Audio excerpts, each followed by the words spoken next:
Hello, everybody. Welcome to Monday's edition of Murph's Boston Sports Talk. I am your host, James Murphy, a.k.a. Murph, and welcome to episode 19 of Murph's Boston Sports Talk. Today's episode, being 19, is actually a very meaningful episode for me today because my dad's favorite number was 19, and that was because of Fred Lynn, his favorite player when he was younger and an adult as well. He played for the Red Sox, among other teams, throughout his career, but he was most known for being the first MVP and Rookie of the Year in 1975. He was also the best defensive center fielder at that time. So, I mean, a lot of people around Boston really rave over Jackie Bradley Jr.'s defense. Fred Lynn was probably just that, and maybe a little bit better without the arm strength in terms of defensive ability. But that's a discussion for another day. We're not here to talk about that. So this episode, goes out to my dad. Bless up, Dad. Hopefully this episode you will enjoy.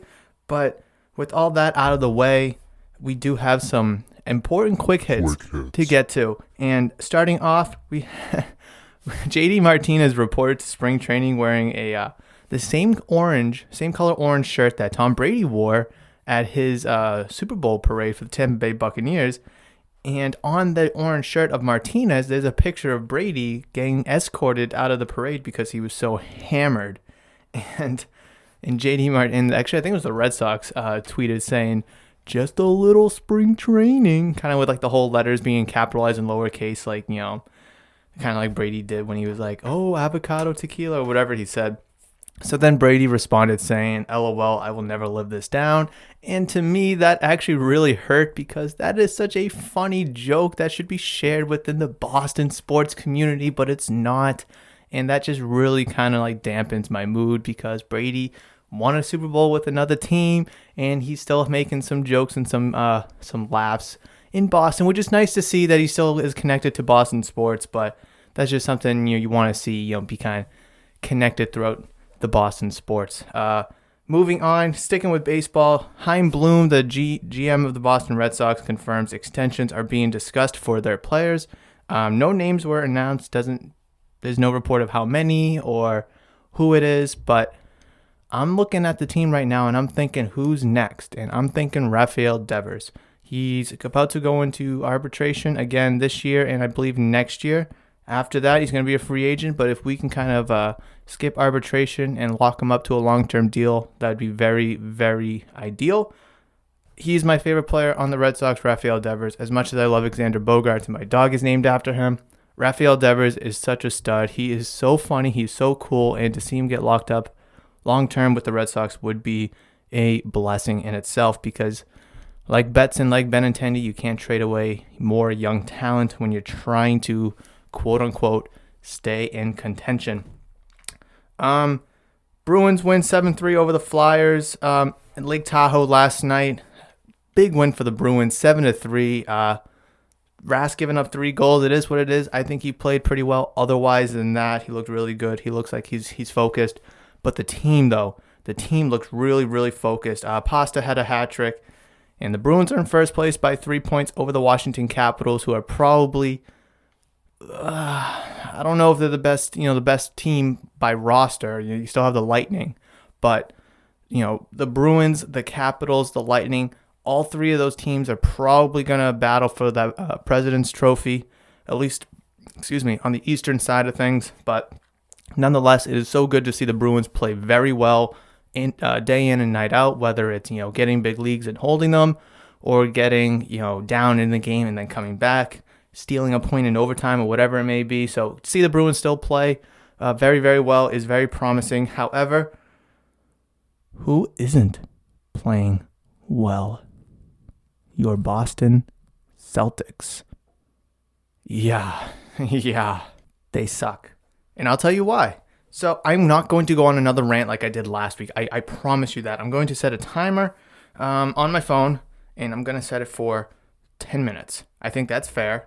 10-minute timer starting now, and I'm just going to ramble on about the Celtics. So they had a 24-point lead in the third quarter. The biggest lead was 79-55 over the New Orleans Pelicans. That was midway through the third. I think there was like 5 and change left in the game. And they blow it in overtime. This team is making me want to hate on them so much. And trust me, I don't hate the Celtics. I love the Celtics, just like a lot of people do. But this team is so laughable. Night in and night out, they're either losing against teams that they should beat, or they're leading a game with massive leads and blowing them. But then again, they win against the Denver Nuggets. I'll never get it. One thing that's kind of pissing me off is Naismith is still getting these insane minutes. He got like almost 30 minutes last night. Nothing in the overtime. He was like in for an inbound pass in overtime. Other than that, he wasn't seen in overtime at all, but still walks away with 30 minutes, which I like to see him get the minutes. Yes, he's starting to do a little bit better. He got 10 points last night. So it's good to see that there is a little bit of progression there. He's starting to shoot the ball a little bit better. Other than that, though, the Celtics rotation is god-awful. But one thing that I do like to see about their rotation, though, is that the Time Lord, Robert Williams III, is getting big minutes. He got like 21 total minutes, I believe it was, but he was getting big, massive minutes in the fourth quarter and down into overtime as well, which is so good to see because I honestly think that Time Lord Robert Williams III is the center for the Boston Celtics from now moving forward. I think Tristan Thompson is a nice role player, and he should be coming off the bench. Williams and Tice, good little combination there. I'd rather have Williams, but I think Tice, can either play the 4 if you want to go big, or have Tice come off the bench and play the 5, and then Williams play the 4, vice versa. It doesn't matter, don't care. But just to see him get crucial minutes down the stretch against a good New Orleans Pelican team. They're no scrubs. They're good. They're on the upcome. Lonzo, Zion, Josh Hart, Brandon Ingram. They have good players, good young pieces down there. And to see Williams, go up against a relatively good team and do surprisingly well is very promising moving forward. And I just think he needs to get more minutes because I don't think 21 minutes should be where he should be at. I would like to see him plus 25, maybe 25 to 30 if he's not going to be starting. If he's going to be starting, though, I'd love to see him get a little bit more than that. Maybe in the low 30s would be nice. I really think he should be the starter. He's athletic. He can rebound. He can shot block. He can play defense. The only bad thing that he doesn't do well is guard the perimeter, and we saw that a little bit when he was guarding Zion, and Zion was the point forward, dribbling the ball outside the 3. But every time Zion drove to the hoop, went to his left hand, and Robert Williams blocked it a couple times. Not just like a little tip, but emphatically blocked it. And another thing about Robert Williams is that there was a switch, so he was on Brandon Ingram, and Brandon Ingram saw the mismatch, but he pulled up for 3, and Robert Williams closed out super fast, got up, and blocked the shot. Unreal defense from him, and it's so good. It looks like he's healthy. It looks like he is going to be balling, and it looks like he's going to stay on the court, which we need. A couple years ago, he was projected to be a lottery pick. Injuries kind of pushed him back down to the Celtics, where they took him at 26, 27, somewhere around there. So he's got the talent. He's got the skill. He's got the athleticism. He needs the experience, and he needs to stay on the court. And right now, he's staying on the court, and he needs to get the experience through the minutes. I really like what I see out of the Time Lord so far. I really want to see more of that. I really do, and I think Celtics fans as well. Doris Burke for ESPN was ranting and raving about Robert Williams III last night, about the whole closeout block and playing good defense on Zion. There was one little bad moment where he was a little late to switch when I believe it was Brandon Ingram or Josh Hart blew by Jaylen Brown, I believe it was. But, you kind of have to guard Zion for the shovel pass, and then that's an easy dunk for him. So it's a tough spot to be in. But nonetheless, overall, love what I'm seeing from Time Lord. I got 5.5 minutes left. There was a free throw that the Pelicans were shooting. And it was the second free throw after the first one was missed. I believe it was Ingram shooting the free throws. He missed the first one. He's going for the second one. He shoots it, but before he shoots it, both Daniel Tice and I believe it was Zion go into the lane before he releases it. Now, oftentimes, referees won't call it. They'll just let it go. But this referee calls a double lane violation on both Daniel Tice and, like I said, I believe it was Zion Williamson. So the bucket counted because it went in, but then there was a jump ball at center court. Celtics lost the jump ball, and the Pelicans got possession again, where Brandon Ingram would then eventually go hit a dagger of a 3. That is so terrible. That's so terrible. I'm just sitting here getting a little little depressed because like I understand you're trying to box out and get the potential rebound because it was a 2-point game, and if you get the rebound, you push the ball down, you can go tie it up. If you have an open three, you make it, you take the lead, yada yada yada. But oh my God, this is something that everyone has done in their life, was be in the paint inside the lines, whether rebounding defensively or trying to rebound offensively on a free throw. We've all done it, whether it's a town league, AAU, high school, college, whatever. We've all done it. We all know to wait for when the shooter releases the ball to go get the ball. And, Zion Williamson, like I said, I believe it was him and Daniel Tice, they both do it. No fault to Zion Williamson because they eventually got the ball back anyways. But Daniel Tice, dude, come on. Like, I'm trying to support Daniel Tice in all this because a lot of people just don't want Daniel Tice no more. They want him traded or either benched. I think he plays very well. He's very smart on the defensive end. He knows the offensive playbook and the rotations on both offense and defense. But this one's hard to get behind. This one really is, because that kind of lost the game for us because they won the tip. And like I said, Ingram goes to shoot a three. And then the Celtics are just trying to play catch up when they're down by 2 possessions. And it doesn't bode well because, you're playing the foul game. You're trying to put up, desperation threes, and it just doesn't work. It just doesn't work. And that's so, this is a tough loss nonetheless. And if they were to just lose because they lost, fine.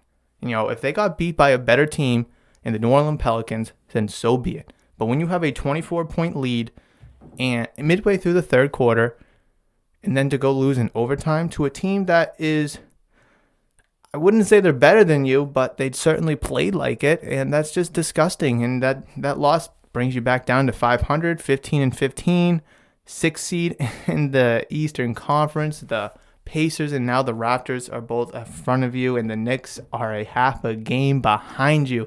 Yes. Good friend of mine, Evan, who was on the show a couple weeks ago, texted me saying like, I can't wait for the Knicks to pass the Celtics in the standings. And I was like, dude, me too, because it's going to happen. And at this point, when you're the 6th seed and you're literally a game away from being out of the playoff picture, it brings the question, do we abandon ship? Do we, as Boston Celtics fans, abandon ship? Do we just pack it in and play for next year? At what point do we get desperate enough to either go out and make a bad trade to try to bring in a star player or someone that will help the team, or do we just kind of sell off and just move forward? Obviously, you keep Brown, you keep Tatum, but everyone else is on the board. Everyone else is available, and Danny just tries to get a bunch of assets, like he's been doing for next year and the years to come, because this year it doesn't seem like it's it. Now, I do say that with a caveat, and that caveat is that they're only 4.5 games out of first place. So it's not like they're 10 games out and it's the end of the season. They're still in it. They still are. Honestly, a lot of the teams in the East are. I mean, you look at the Wizards, they're 10-17, the 13th seed, and they're 8 games out. That's not bad. They're still in playoff contention. They're still in the hunt.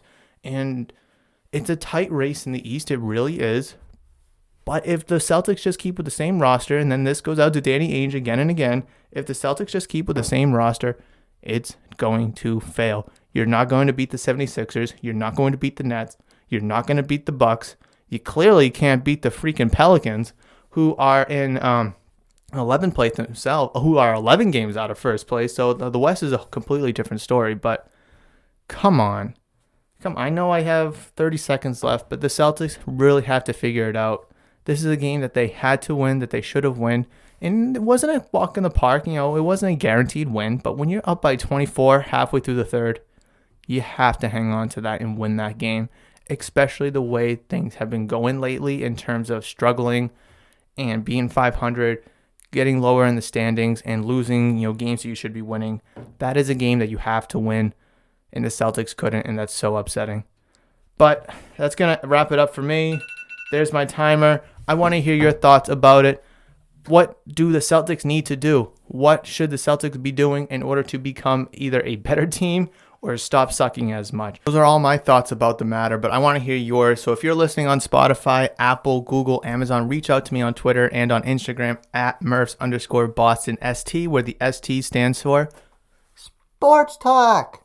Yes, it does. If you're watching on YouTube, comment down below what you're thinking about the Celtics. Should they sell? Should they trade? Should they, just stay where they are? I want to hear your thoughts to develop discussion and conversation, because that is what we do here on Murph's Boston Sports Talk, as you know, as you love. So real quick, I actually saw this morning, so I do want to talk about it really quickly because I think it's actually kind of funny. Now, I don't know how long, but Cam Newton, obviously, technically still quarterback for the Patriots, or you can kind of say former. We don't really know yet, but whatever. Cam Newton has a annual football camp for kids. I think it's in the Carolina area, obviously, because that's where he spent a decade of his career. But, he's at his own camp, and some kid is kind of trash talking him, right? I don't know if you saw this, but, Trae Young of the Atlanta Hawks, ironically enough, actually retweeted this and said, probably should ask him how to be an MVP in the league you probably want to play in first, shaking my head. Because this kid, I'm going to play the video for you, is trash talking Cam Newton at his own camp.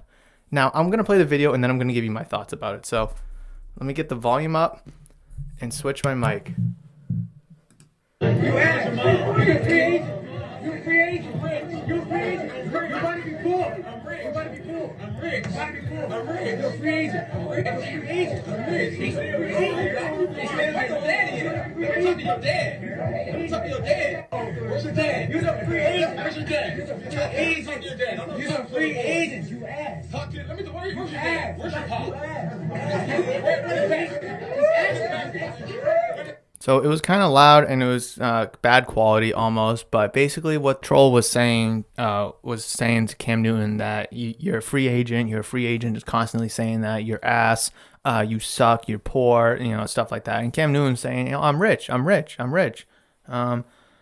Yes, he is rich. I mean, he had a big contract with the Carolina Panthers. He had advertisement commercials with yogurts and obviously Under Armour. And he has his own football cleat with Under Armour. So... which is still a thing. I mean, he's still an Under Armour athlete, so he's still getting paid that way. And yes, he didn't have the best contract with the Patriots last year, but still, league minimum, I think any of us would take the league minimum in the NFL to suck.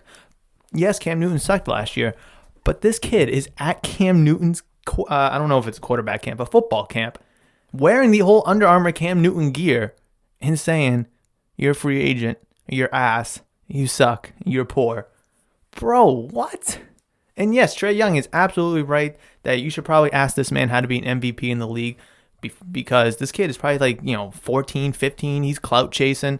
He's just trying to make a fool of himself, but he's also trying to, become Twitter famous or whatever. But yes, you should ask Cam Newton how to be an MVP in the league, because he was an MVP in this league, and, there's not many of them, and Cam Newton is one of them. And before you call him a free agent, before you call him poor, you should probably ask him how to be a free agent, especially if you're at a football camp by Cam Newton. So WTF are you doing saying that? I'm not a big supporter from Cam Newton's Patriots career last year, but I am going to get behind him and back him up on this one, because that kid was an absolute tool bag and an absolute troller, just clout chasing, and that's all I'm going to say about it, because that's all he deserves. All right, so... for the remainder of this podcast, we're going to bring back a fan favorite, and that is the topic wheel. Yes, I know it's been a few episodes because there's been a lot going on, a lot of rants have been going on, but we do have the topic wheel back in action for this episode. I'm super excited. I want to try to get a few spins out of it today. I did update it a little bit, but nonetheless, let's just jump right into it, and we're going to spin away. Oh, I don't need this advertisement. Okay, so Deshaun Watson trade buzz. I really haven't heard much about it yet, except Nick Caserio, the GM for the Houston Texans, have been adamantly saying that we are not trading Deshaun Watson. We are not trading our franchise quarterback. We are going to keep him since we just signed him to a new contract. Smart move by the team. Very smart move. Deshaun Watson hasn't really said much about wanting a trade. Last we kind of heard about it. He just wants out of Houston. There's been a little bit of a rumor about the Jets because he was wearing like a jet green hat one day in a cab, probably in New York. But other than that, we just really haven't heard much about the whole Deshaun Watson trade buzz as of now. I do want to kind of say we've seen a couple quarterbacks on the move, such as Matt Stafford, Jared Goff, obviously the same trade, and then you see Carson Wentz going to Indianapolis. It's starting to kind of lay the framework for other quarterbacks looking to get traded to other teams. Obviously, Deshaun Watson is better than all three of them. Obviously, Deshaun Watson is going to carry a higher price point and a better package. But, to kind of see Carson Wentz go for a third round and then a second round that could turn into a 1. Then you see Stafford get traded for Goff and 2 1s. It's like, okay, you're starting to kind of see it a little bit. If you're another team trying to trade for Deshaun Watson, what kind of deal are you looking at? And honestly, for me, I think it starts with 4 first-round picks. I really do, because the Texans, a team that's needed a franchise quarterback for a long time, Ryan Mallett, Ryan Fitzpatrick, Tom Savage, Brock Osweiler, they've tried so many times and they've failed so many times. Now that the fact that they actually have a franchise quarterback, I don't know if they want to get rid of him because he's like, I don't want to be here no more. So I really think it's going to take heaven and earth to actually trade Deshaun Watson away from Houston. I think 4 first rounds is just a starting point that gets you a discussion, but I really think you're going to need a lot more than that. I heard on the radio one day that there's rumors out there that the Panthers are interested and they're offering 3 1s in Christian McCaffrey.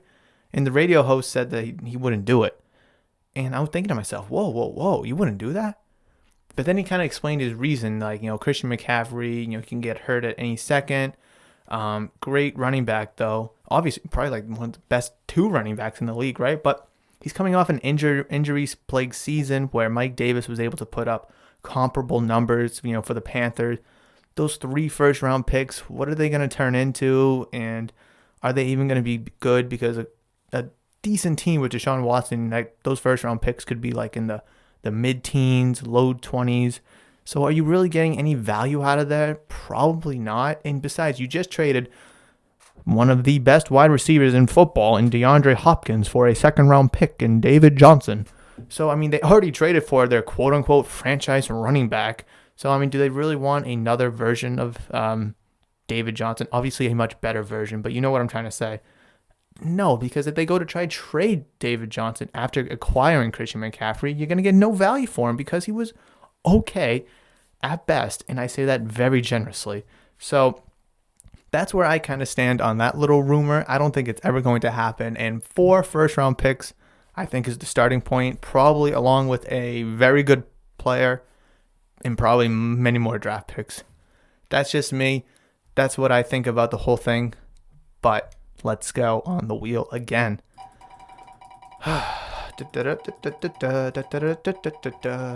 Spin. What do we want? I have no idea.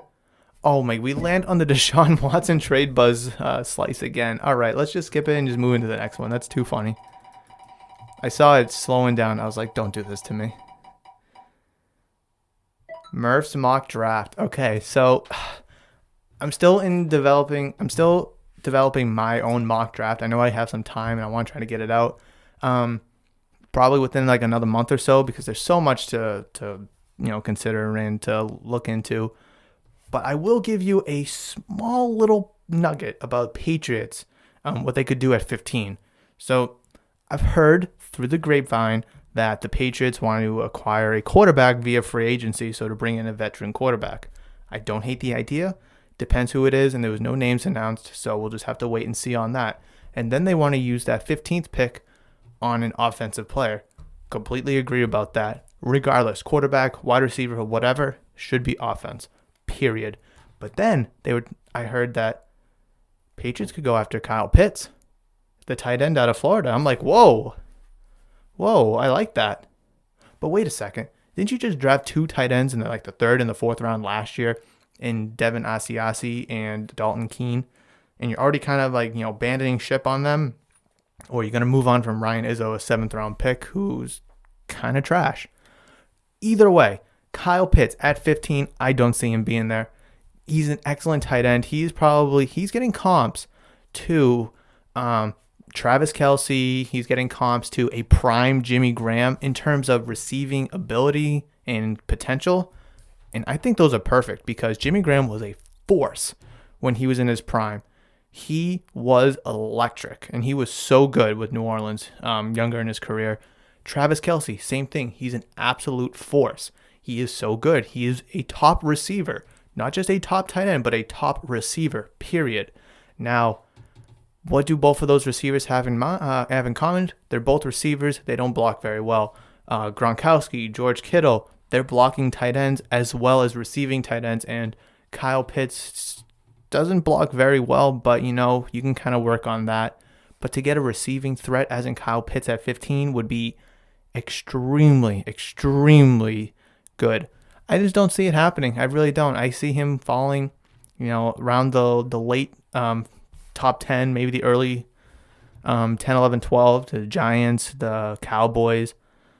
So you're going to have to move up if you really want him. And if you're going to move up, might as well take a quarterback at that point, right? Because, hopefully they bring in someone through free agency that's good, and that will kind of shut me up about the whole, Mac Jones, Justin Fields. But, if you're going to trade up, why not trade up for a wide receiver? You need that too. But, hey, if you value Kyle Pitts over Jalen Waddle, who will more than likely be available come whatever you can trade up to, then there's a conversation for another day. Here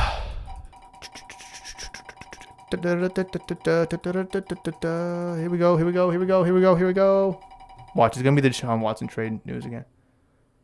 Okay, so this is a new one, actually. Favorite memory as a sports fan. I have a lot, actually. I really do.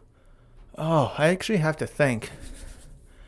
I can go like a couple different ways with this. I can go with a favorite memory of when I was actually at the sports game, or I can go to a favorite memory of, just kind of watching it on TV. I think I'm going to go with it being live, like a game I actually went to. And I believe it was 2011. I could be wrong. I want to say it was 2011, where I forget who they were playing. The Twins, maybe? I don't know. The Red Sox were playing against the Twins at Fenway Park, and it was a quiet game, I believe, relatively throughout. And then the Twins get a couple runs, or maybe they got a couple runs early, and the Red Sox were just kind of quiet until like the late innings where they get a couple runs. But in the bottom of the eighth, pinch hitter comes up. No, he just got called up literally 4 hours ago before the game. Darnell McDonald. Now, not a lot of people are going to know him, and I don't expect that. But if you can look him up, just look him up. Go to Google, Safari, whatever, and look him up. He's not that good. He wasn't that good. He really wasn't. Maybe it was 2012. I have no freaking idea. Anyways, he steps up to the plate. And I only know about him because I played MLB The Show, or 2K, whatever I was playing at the time. And, I would play the franchise where I would take control of a team, obviously the Red Sox. And I knew him through there because I saw him at, the Pawtucket Red Sox. So I was like, oh, cool, this guy's up. He steps up to the plate, and his first at-bat, boom, home run over the monster. And we were like, yeah, I think it just tied the game up, or at least made it close, like one-run game. I think he tied it up. And the whole crowd was going crazy because there's absolute nobody, just hit a game-tying home run over the monster. So lit, especially in a game where there was no offense from the Red Sox at all. We were so pumped, and it was the bottom of the eighth too. So the Twins come up in the top of the ninth. I don't remember if they scored anything or not. Anyways, bottom of the ninth. Now, I think it was raining, or it was a rain delay, so a lot of people have already left. And my dad and I tried to move up a little bit, kind of be behind the Red Sox dugout. So we had some great seats. We really did. And then the bottom of the ninth, guess who comes up? Darnell McDonald. He comes back up to the plate. I think there's a runner on second, maybe, or first. He comes up to the plate, and boom, he smacks another one, and it goes high off the green monster. And the runner from first, I have no idea who it was, or the runner from second, comes all the way around to score, and the Red Sox win, and they're going crazy. This dude, this young guy, this nobody, just comes up from Pawtucket, drives up 95 4 hours ago, walks in, and just goes 2 for 2 with a home run and the game-winning RBI double. It was so electric because it was probably like 3,000 fans in total because, like I said, it rained. It was late. it was super fun. So obviously, I know the guy, but a lot of people don't. And there was some guy that was drunk that was, my dad and I were hanging with, and like, who's this guy? And he's like, it's D-Mac, and then we just all started calling him D-Mac.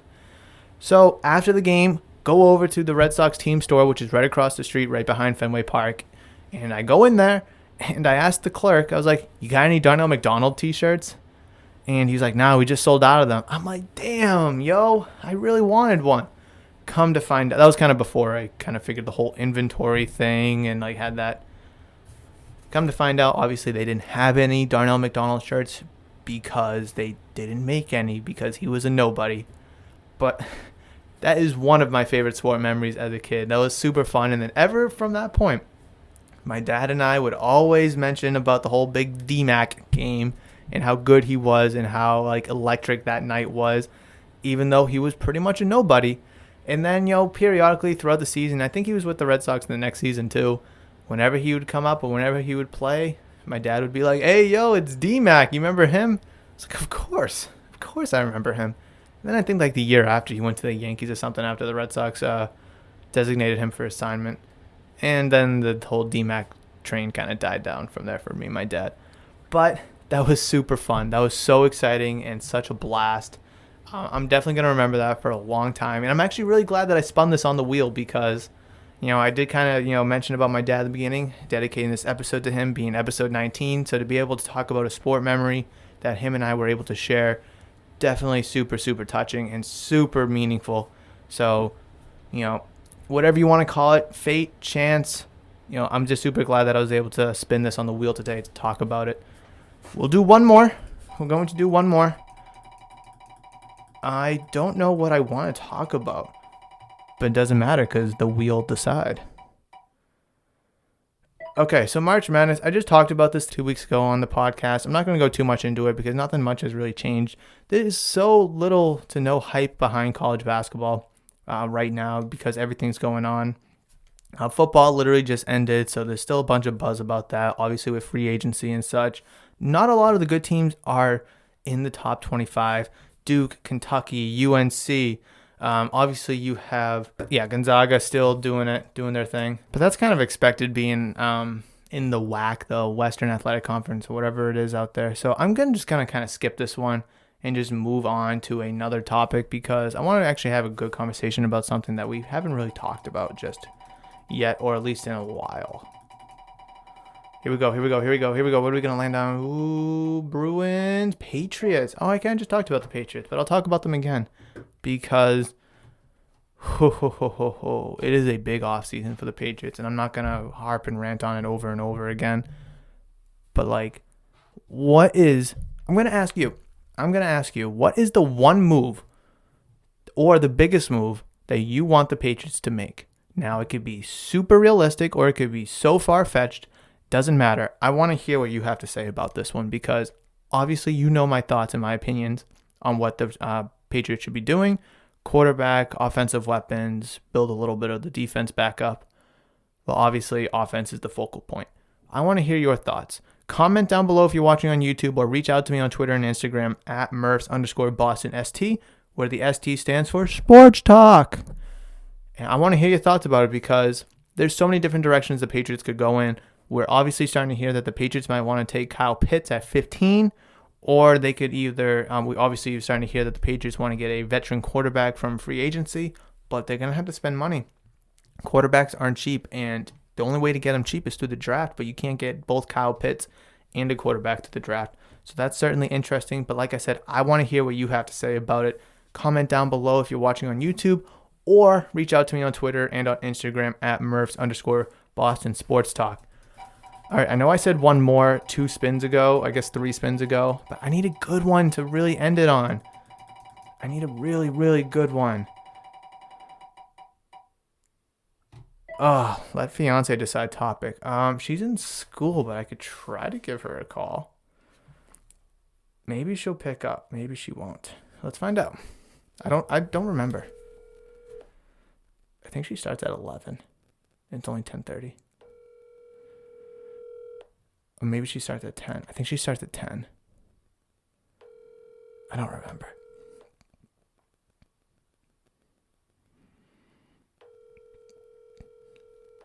I think it's 10. Oh, yeah. She just texted me. I'm in class. All right, hold on. Let me just text her. I need you to decide my topic for discussion. And then I'm going to send her a picture of let the fiance decide topic so she knows. Oh, see, she's in class and she's responding to me, so hopefully it should be relatively quick.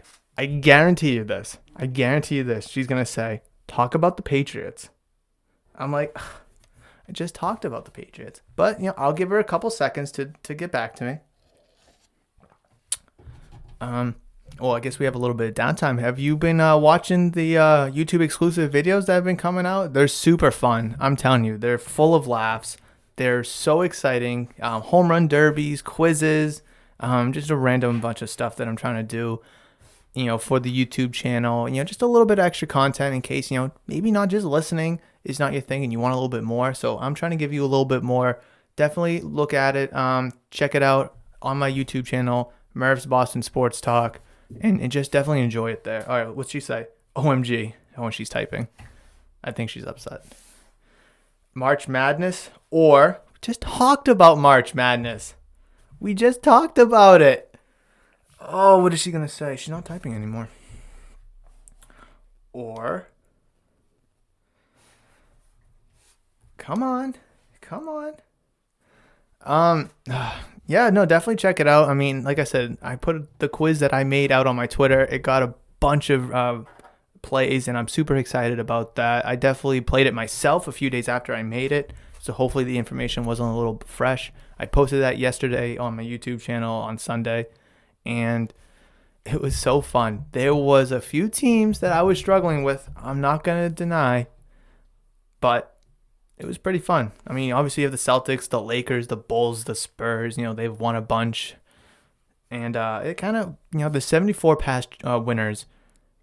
And then, like I said, the Lakers, Celtics, Bulls, Spurs, they kind of take up, 40 of them all combined. And she's not answering me anymore. That's depressing, and that's so upsetting. All right. No matter what, this is the last one. No matter what. Unless you can respond to me in 3, 2, 1. Jordan Love. Oh, my goodness. I think I got this one before and I tabled it.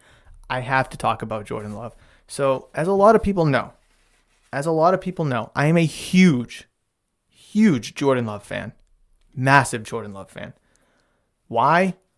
Because he's good. He showed a lot at Utah State. He's got a lot of spice. He's got a lot of swagger. It looks like he's got that it factor. He put up really good numbers with the Utah State team that's, I don't want to say not good, but they're no Clemson, they're no Alabama, yada, yada, yada. He did throw a lot of interceptions. Yes, that is a problem. Hopefully with Aaron Rodgers playing behind him, him playing behind Aaron Rodgers, he was able to kind of learn and kind of maybe fix that. Similar to what the Saints were trying to do with Jameis Winston and Drew Brees, kind of cool it with the interceptions. But, Patriots need a quarterback. The Packers don't seem like they're going to move on from Aaron Rodgers. So what's the point of having a first-round quarterback for 4 years? You kind of swallow the loss. You trade him away, get something in return. Second-round pick, a third and whatever the package is. Just not a first-round pick. Bring in your guy. First-round talent, a lot of potential. It's almost like you're essentially drafting a quarterback in the first round because he was a first-round quarterback. He's got all the talent and skill. But you're just trading for him, a year after sitting out. I don't see no wrong with that because Jordan Love got a lot of Patrick Mahomes comps in terms of running around, throwing on the run, the arm strength, the playmaking ability. And I really think that, that brings a lot of hype to whatever team he can get traded to. And if the Patriots can go out and trade, I know he's not that veteran quarterback that they potentially are rumored to be looking for. But, she just got back to me. So favorite memory one. I don't know what that means. I honestly just talked about a favorite memory for my favorite sport memory, or one of them. I swear I'm not live streaming. I don't live stream the podcast, so I don't know how she's inside my head right now. This is nuts. Because she was like, talk about March Madness. Already did that. Talk about a favorite sport memory. Already did that. Like, what? Anyways, Jordan Love. I really think that he has a lot of potential, and in a situation where the Patriots don't really have a quarterback, and if you can trade for him for something that's not a first-round pick, I think you do it, especially where the Packers really don't need Jordan Love because they have Aaron Rodgers, and Aaron Rodgers looks like he's going to be playing past his 40s. Why not? I think it makes sense for both sides. It's a low-risk, high-reward for the Patriots. For the Packers, it's just a move on and get a draft asset to hopefully help your current Packers team in efforts to, win the Super Bowl, get over that hump. It's a win-win. It makes so much sense. And if it doesn't work out for the Patriots, you just, move on from them. So be it. So what? But I really think Jordan Love has a lot of potential. And if he's behind Aaron Rodgers, he's not going to play and he's not going to get his chance. But here in New England, he will get his chance. And like I said, it's almost like you're drafting a quarterback in the first round, except you will still have your first round pick to do whatever you want with it. I really think this is a golden opportunity for the Patriots, but that's just what I think about it. I know a lot of people aren't hyped or big on Jordan Love, for whatever reason, but definitely watch some of his Utah State film. You'll definitely have your mind changed about it. I was huge on him last year when the Patriots were up on the clock and they traded out from the first round pick. They traded with the Chargers. I was like, yo. And then they get the 36th pick, whatever, overall. I was like, okay, maybe he'll be there. Maybe he'll slip a little bit. But then come to find out, a few picks later, while I'm playing Madden, the Packers take Jordan Love. And I'm like, yeah, bleep. I'm not going to say the word, but F. Oh, I was so upset. But yeah, Jordan Love to the Patriots is a possibility. It's realistic. And it should be very considered for everything that I just said. And if you don't know who Jordan Love is, definitely YouTube his Utah State highlights. You're going to like what you see out of him. But what a jammed pack episode that we just had. There's so much information that we talked about. The Celtics, the Bruins, the Patriots, a Red Sox story. Oh, it feels so good to cover all four major sports here in Boston, in one way or another. Oh, this is exactly what Murph's Boston Sports Talk is all about. Boston sports with major league-wide topics discussed. That's what we do here, and that is what I will continue to do here in the studio with this podcast. So thank you, everyone, for joining me for episode 19. Shout out to my dad, his favorite number 19, after his favorite player, Fred Lynn. Hopefully he will be able to enjoy this episode, and hopefully you are able to enjoy this episode as well. If you're watching on YouTube and haven't already, but definitely throw me a like. That'd be great to show that you enjoy this content and this podcast. If you're new to the channel, consider subscribing, please, as that will also help out the YouTube channel. However, if you're listening on an audio platform such as Spotify, Apple Podcast, Amazon, Google, wherever you can find me, definitely reach out to me at Murphs_Boston ST, where the ST stands for Sports Talk. Yes, it does. I want to hear your thoughts about anything and everything that we talked about today in this podcast, this episode. I'd love to hear about it, but you know the drill. Until Wednesday, when I see you next for Hump Day, I will see you later. Peace.